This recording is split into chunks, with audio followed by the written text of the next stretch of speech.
श्री शिवाय नमस्तुभ्यम। हर हर महादेव भक्तों, स्वागत है आप सभी का हमारे चैनल वैदिक संसार में। कैसे हैं आप सभी लोग? आप सभी को पता है कि कल है 17 मई 2025 का दिन, और कल के दिन पहला शनिवार का दिन, शनि पंचमी तिथि का दिन। इस दिन आप सभी लोगों को एक छोटा सा उपाय करना है। गुरुदेव ने कहा था कि जो भी आपके घर के आसपास पीपल का पेड़ हो, वहां जाकर के आपको ये उपाय करना है। अपने हृदय की बात, अपनी मनोकामना बोल देनी है। जब आपकी कोई इच्छा, कोई मनोकामना पूरी नहीं हो रही होती है, तो शनिवार के दिन ये पीपल पेड़ को छू करके मनोकामना बोलने वाला उपाय करना बिल्कुल मत भूलना। गुरुदेव की कथा से सुनकर और समझकर पूरे उपाय को बहुत आसान भाषा में आप सभी लोगों को बताऊंगा। परंतु इससे पहले आप सभी से बस एक छोटी सी प्रार्थना। जो लोग पहली बार आए हैं, चैनल को सब्सक्राइब जरूर कीजिएगा और वीडियो को लाइक करके देवादिदेव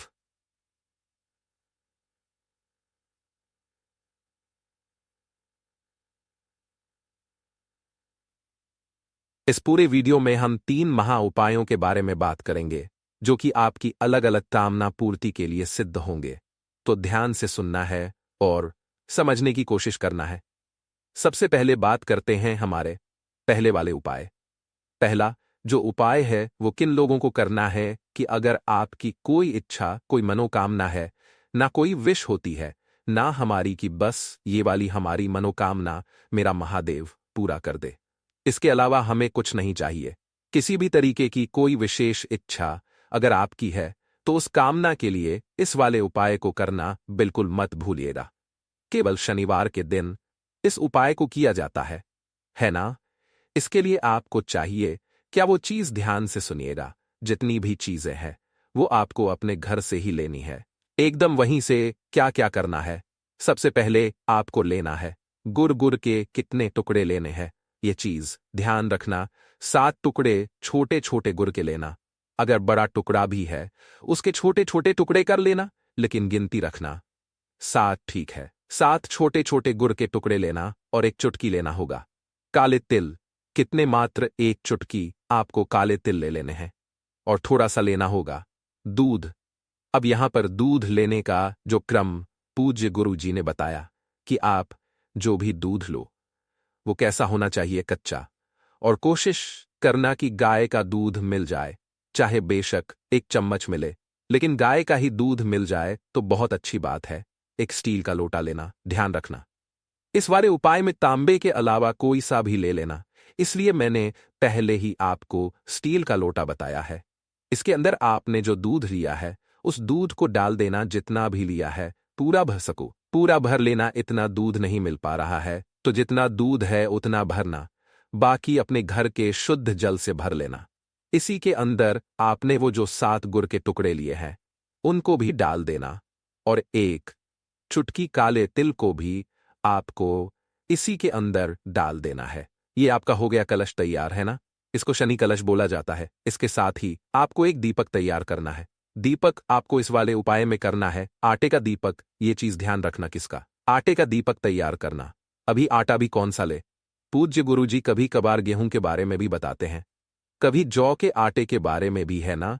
यहां पर उन्होंने कोई फिक्स नहीं बताया कि आपको कौन से वाले आटे का बनाना है। आपके पास जो है तो जौ के आटे का बना लो, गेहूं का आटा है तो गेहूं के आटे का बना लो। चाहे गोल बनाओ, चाहे कैसा भी बनाओ, कोई दिक्कत नहीं है। लेकिन जो इसके अंदर आप भरोगे वो भरोगे गाय का घी, और इसके अंदर बाती लगेंगी गोल। बस इस चीज का ख्याल रखना, बाती आपको गोड़ी लगानी है, ठीक है? तो ये एक दीपक तैयार हो गया। जो आपने कलश तैयार किया उसे और इस दीपक को, इन दोनों को लेकर के शनिवार के दिन हैरा सुबह जाना चाहो सुबह चले जाओ, प्रदोष काल में जाना चाहो प्रदोष काल में चले जाओ, कोई दिक्कत नहीं है। जब आपको समय मिले, लेकिन केवल शनिवार के दिन ही आपको करना है। पीपल के पेड़ के पास में जाना, जो आप एक दीपक लेकर के आए हो उस दीपक को आपको पीपल पेड़ के जड़ों के पास में है ना, बिल्कुल उसके नीचे से नहीं है बच्चे, आपको लगा देना है। और लगा देने के पश्चात जो आपने एक लोटे में जो भी चीजें लेकर के मिला करके लाए हो उसे पूरा का पूरा पिपलेश्वर महादेव के नाम से। यह चीज ध्यान रखना, किनके नाम से करोगे? महादेव के नाम से उस पूरे जल को, दूध को आपको इसके पेड़ की जड़ों में सींचना है। धीरे धीरे करके आपको छोड़ना है। जब आप वो पूरा जल छोड़ देंगे, इस पेड़ की आपको 7 परिक्रमा करनी है ना। यह चीज क्रम ध्यान दीजिएगा। 7 परिक्रमा करनी है। 7 परिक्रमा करने के पश्चात आपके जो दोनों हाथ है, उन दोनों हाथों को आपको अपने हृदय से स्पर्श करा करके आपकी जो भी मनोकामना है, उस मनोकामना को अपने मन में कहते हुए उन्हीं दोनों हाथों से आपको इस पीपल के वृक्ष को छूना है। ऐसे दोनों हाथों को पीपल के वृक्ष पर, तने पर लगा करके, और जो आपकी कामना है मेरे बाबा से डायरेक्ट कह देनी है। जो आप ये दोनों हाथों से जब आप अपनी हथेलियों से इस पेड़ को छूते हो ना, तो यकीन मानिए पिपलेश्वर महादेव जी का स्मरण करके ये सीधी जो भी आपकी कामना होती है वो महाद्वीप तक पहुंचती है। चाहे समय लग सकता है, लेकिन आपकी कामना निश्चित रूप से पूरी होगी। पूजा गुरुजी का बहुत अद्भुत और अचूक उपाय है, जरूर कीजिएगा। बात करते हैं दूसरे वाले उपायों की। दूसरा वाला जो उपाय है ना, देखिए, इसको ध्यान से सुनना और इसको ध्यान से करने का क्रम भी ध्यान से है ना। अगर आपकी किस्मत आपका साथ नहीं दे रही है, बहुत बुरा वक्त आपका चल रहा है, जिस कार्य में आप हाथ डाल रहे हो सफलता नहीं मिल रही है, शनि महाराज जी के कारण कोई बड़ा भारी रोग हो गया है, बीमारी हो गई है, खत्म होने का नाम नहीं ले रही है, अगर शनि की ढैया भी चल रही है, तो एक काम आपको करना है। एक काम क्या करना है? आपको एक दीपक तैयार करना है। और ये जो दीपक होना चाहिए, ये किसका होना चाहिए? ध्यान रखना, इसके अंदर भरोगे आप सरसों का तेल, चाहे मिट्टी का, चाहे आटे का, किसी का भी लो, लेकिन इसके अंदर आप भरना सरसों का तेल, ठीक है? और जो बत्ती लगेंगी, इसमें वो लगेंगी। लंबी बात, इतना सा क्रम बदल जाता है। यहां पे लंबी बाती सरसों के तेल का दीपक, इसे लेकर के शाम के समय या फिर रात्रि को, सुबह नहीं करना, या तो शाम को या रात्रि को किसी भी पीपल के पेड़ के नीचे जा करके इस लंबी बाती के दीपक को लगा आना। और लगा करके जो पीपल के पेड़ के जो पाप लगाओगे, तो बत्ती का जो मुख रखोगे वो किधर रखोगे होंगे? आप उत्तर दिशा की तरफ। जो शनिवार का दिन पड़े उस शनिवार के दिन करना स्टार्ट कीजिए। शनि कभी आपके आड़े नहीं आएगा, आपका भाग्य सुधारने लगेगा। शनि महाराज जी के कारण कभी कोई बड़ा भारी रोग हो गया है ना, तो वह भी खत्म हो जाएगा।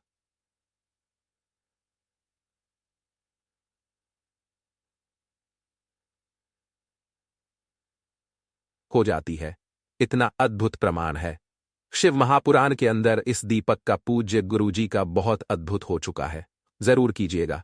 लेकिन साथ ही पूज्य गुरुजी ने कहा कि अगर आपकी किस्मत आपका साथ नहीं दे रही है ना, बहुत बुरा वक्त चल रहा है, कोई कार्य सिद्ध नहीं हो रहा है, जिस कार्य में आप हाथ डाल रहे हो सफलता नहीं मिल रही है, तो जीवन में उन्नति, तरक्की, सफलता के लिए ऐसा ही है। सबसे अचूक उपाय जो है वो ये वाला है कि आपको किसी भी पीपल के पेड़ के पास में जाना है ना, और पीपल के पेड़ पर ये वाली जो छाल होती है ना, इस छाल को निकाल करके लाना, थोड़ा सा इसे पीसना, छानना, और इस तरीके से आपको पीपल की छाल का चंदन, मैं यहां बोल लिख भी देता हूं, पीपल की छाल का चंदन आपको बना लेना है। बना लोगे और एक लोटा शुद्ध जल अपने घर का, केवल ये 2 चीजें लेकर के पहुंच जाना महादेव के मंदिर, शिवलिंग के पास है ना। लेकिन इस वाले उपाय को शनिवार के दिन या फिर अमावस्या के दिन, केवल 2 दिन होते हैं, और मैं हमेशा अपने उपायों में बताता हूं, या तो अमावस्या के दिन कर लो, अमावस्या महीने में एक बार आती है, तो आप क्या करना, किसी भी शनिवार के दिन इस वाले उपाय करना, ठीक है? जैसे ही आप यहां पर पहुंचोगे, उत्तर दिशा, नॉर्थ डायरेक्शन की तरफ मुख करके खड़े हो जाना। जो आपने पीपल की छाल का चंदन लिया है, पीपलेश्वर महादेव जी के नाम से उस पीपल की छाल का चंदन पूरे शिवलिंग पर अच्छे से लगा देना। लगा करके महादेव जी से अपना नाम और गोत्र बोल करके कामना कर करके कि भगवान, मैं जिस कार्य में हाथ डाल रहा हूं सफलता नहीं मिल रही, बहुत बुरा वक्त चल रहा है, उन्नति नहीं कर रहा हूं मैं, जीवन में तरक्की नहीं मिल रही है, जीवन में प्लीज मेरा साथ दीजिए, जैसी कामना करनी है वैसी कामना करना, और ये जो आपने चंदन लगाया इसे निकाल करके किसी भी एक कटोरी के अंदर इकट्ठा कर लेना। पीपल की छाल का चंदन किसी भी एक कटोरी में इकट्ठा कर लेना। एक लोटा शुद्ध जल पिपलेश्वर महादेव जी के नाम से शिवलिंग पर समर्पित करना। ओम नमः शिवाय श्री शिवाय नमस्तु का स्मरण करते हुए जो भी जल बहता बहता जलाधारी से नीचे की तरफ आए, थोड़ा सा जल रोकना और इसी वाली कटोरी के अंदर इस जल को डाल देना। ठीक है, अब यहां पर ये वाला जो चंदन बन करके तैयार हुआ है, इस चंदन को जब भी आप घर से बाहर निकले इसकी एक बिंदी अपने मस्तक पर लगाना स्टार्ट कर दीजिए। चाहो तो आप इसके अंदर लाल चंदन, पीला चंदन कुछ भी मिला सकते हो। इस चंदन की एक बिंदी आपके जीवन में आने वाली बाधाओं का एक काट करती है। इतना अद्भुत और अचूक उपाय यह बात करते हैं। तीसरे वाले उपायों की तीसरा वाला उपाय इन लोगों को करना है।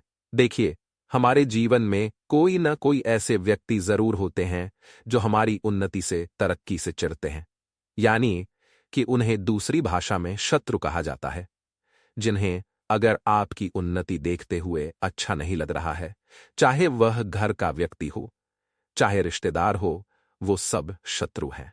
पूज्य गुरुजी कहते हैं, उन शत्रुओं को नाश करने के लिए या फिर उनका प्रभाव शून्य करने के लिए काफी सारे लोग ऐसे होते हैं ना, जो हमें हमारी मतलब कभी ना कभी हमें हानि पहुंचाने का काम करते हैं, है ना।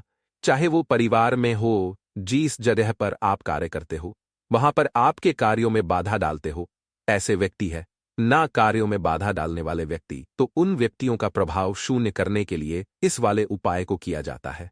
केवल शनिवार के दिन है ना। और इस वाले उपाय का एक और प्रमाण पूज्य गुरुजी ने बताया कि अगर आप इसे करते हो तो आपको शनि और रुद्र दोनों की शक्ति प्रदान होती है। आपकी उन्नति होना तय है।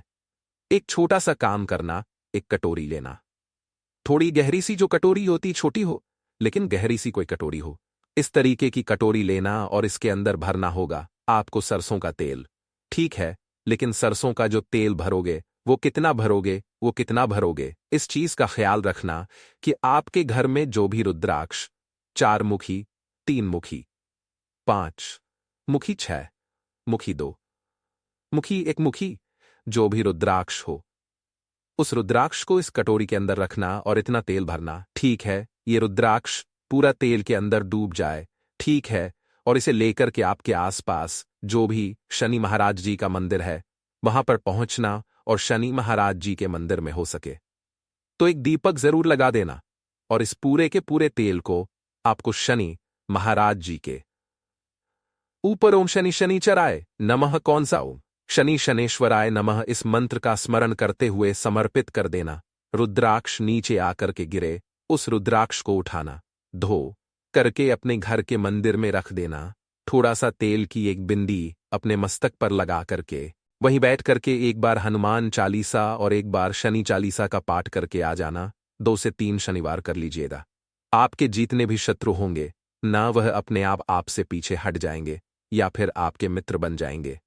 पूज्य गुरु जी के सभी उपाय बहुत ही ज्यादा खास और अद्भुत है कि कीजिएगा।